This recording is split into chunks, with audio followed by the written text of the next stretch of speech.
और हमारे दूसरे संवाददाता यानी कि सूर्याग्नि रॉय हमारे साथ दक्षिण 24 परगना से बने हुए हैं। सूर्याग्नि, आपसे जानना चाहेंगे सबसे पहले तो वहां की तस्वीरें दिखाइए, क्योंकि ये जो पूरा इलाका है खास करके टीएमसी का गढ़ माना जाता रहा है, और यहां पर किस तरह की वोटिंग हो रही है, क्योंकि हिंसा की भी खबरें यहां पर बदस्तूर आती रही हैं।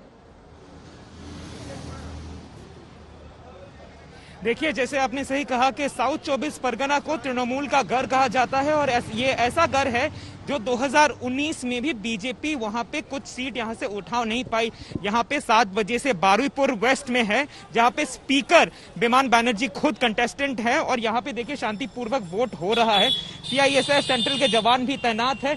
हर वोटर की आईडी कार्ड देखी जा रही है। एक इंटरेस्टिंग चीज अगर मैं कहूं, एक हमारे कैमरा पर्सन को दिखाने के लिए, सर ये আপনাদেরকে এই গ্লাভস গুলো কারা দিয়েছে? আপনাদেরকে গ্লাভস वोटिंग ভালো করে হয়েছে? हाँ ठीक है। देखिए, सीनियर सिटीजन्स भी यहाँ पे वोटिंग देने के लिए आए हैं। ग्लव्स भी उन्होंने हमें अभी कहा कि ग्लव्स उनको ईसी की तरफ से दिया जा रहा है वोटिंग से पहले, ताकि क्योंकि कोरोना काल में ये इलेक्शन हो रहा है, तो ईसीआई की तरफ से भी ये देखा जा रहा है कि ताकि ये वोटिंग जो है वो सुपर स्प्रेडर हिसाब से ना फैले, एक ऐसा इवेंट ना बन जाए कि जहां पे कोरोना के केसेस और बढ़ जाए। इसीलिए शायद ऐसे हमने पहले और दूसरे चरण में भी देखा था कि ग्लव्स दिए जा रहे हैं, जिनके पास मास्क नहीं है उनको भी मास्क दिए जा रहे हैं, और आज भी हमने ऐसा ही देखा। तो ये एक पॉजिटिव साइन भी है। वोटिंग हो रही है शांतिपूर्वक तरीके से। 7 बजे से ही सुबह पश्चिम बंगाल में ये एक नीति है कि लोग आके 7 सवेरे ही वोटिंग करते हैं।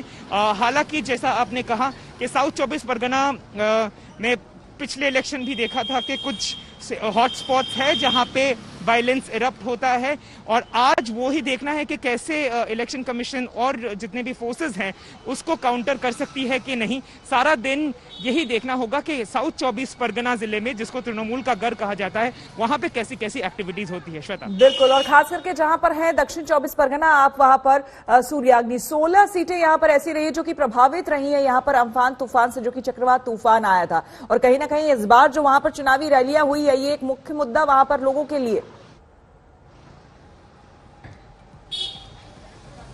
जी बिल्कुल, और बहुत जब अम्फान तूफान आया था, एक ऐसा सिचुएशन इवॉल्व हुआ था कि लोगों ने बहुत ही प्रोटेस्ट किया था। बहुत सारे लोगों ने कहा था अम्फान का पैसा जो है वो उनके पास नहीं आया था। करप्शन के बहुत सारे एलिगेशन सामने उभर कर आए थे।